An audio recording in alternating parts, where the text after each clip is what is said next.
anayasa deyince Türkiye'de şunu ifade etmek gerekiyor. Türkiye Cumhuriyeti Devleti'nin 4 tane anayasası oldu. 21 anayasası, 24 anayasası, 61 anayasası ve 82 anayasası. Bu anayasaların hepsi, dördü de olağanüstü zamanların anayasaları. İkisi ise doğrudan darbecilerin yaptırdığı darbe ürünü anayasalar. Bunlar 1961 anayasası ve 1982 anayasası. Dolayısıyla Türkiye'de bir defa moral değer olarak bir anayasaya ihtiyaç var. Sivillerin yaptığı, parlamentonun yaptığı, milletin ya da milletin temsilcilerinin yaptığı özgürlükçü, hak ve özgürlükleri önceleyen bir anayasaya mutlaka ihtiyaç var. Yani Türkiye bir darbe anayasasıyla yönetilmeyi hak etmiyor. Milletimiz bir darbe anayasasıyla yönetilmeyi hak etmiyor.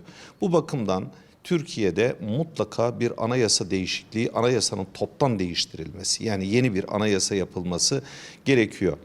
Bu yönüyle önemli bir. İkincisi, anayasa dediğiniz zaman bir ülkenin hukuk metinlerinin en üstünde yer alan kanundur, anayasadır adı üstünde.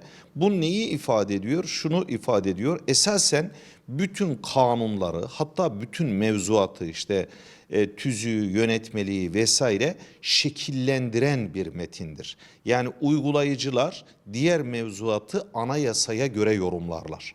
Anayasa bir anlamda uygulayıcıya, yani hukuk uygulayıcılarına, bu mahkemeler de olabilir, hakimler, savcılar, avukatlar, bürokratlar vesaire, onlara bir anlamda yol gösterir, yön gösterir. Yani bir anlamda mevzuatın tepesindedir. Mevzuatı yönlendiren temel kanundur. Bu yönüyle de önemlidir.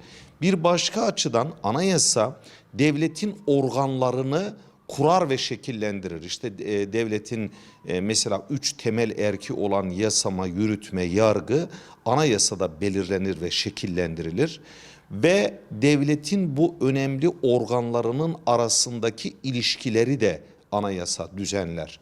İşte yargının yetkileri, yasamanın yetkileri, yürütmenin yetkileri, bütün bunları anayasa düzenler. O bakımdan da devletin işleyişini bir anlamda şekillendiriyor, düzenliyor. Bu yönüyle de çok önemlidir. Yani hangi açıdan bakarsanız bakın, anayasada Türkiye'de önemli ve mutlaka da sivil, özgürlükçü, insan hak ve özgürlüklerini öne alan bir anayasa ve mümkünse işte toplumsal mutabakat metni diye ifade ediliyor ki doğrudur.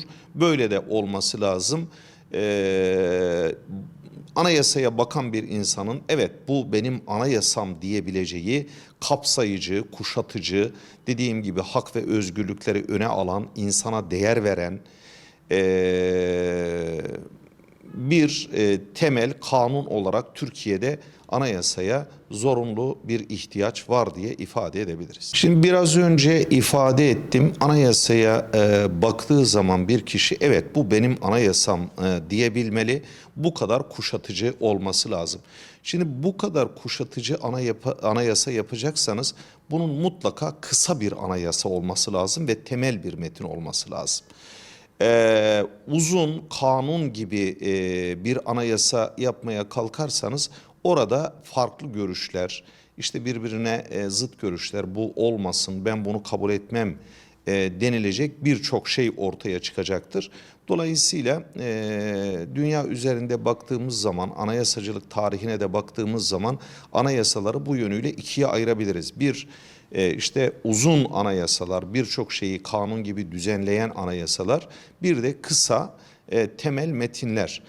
Türkiye'de yapılacak anayasanın kısa olması, çerçeve bir metin olması, kuşatıcılığı açısından da, yapımın kolaylığı açısından da daha iyi olacaktır diye düşünüyorum. Aksi takdirde bu tartışmalar artacaktır, yapma imkanı da zorlaşacaktır. Onun dışında bu kuşatıcılıktan kastım yani işte etnik kökeni, inancı her ne olursa olsun O anayasada kendisini insanın yani vatandaşın bulabilmesi gerekiyor. Bu nasıl olur? Bu adaleti, hak ve özgürlükleri öncelemekle olur. İnsanı insan yapan düşünceleridir.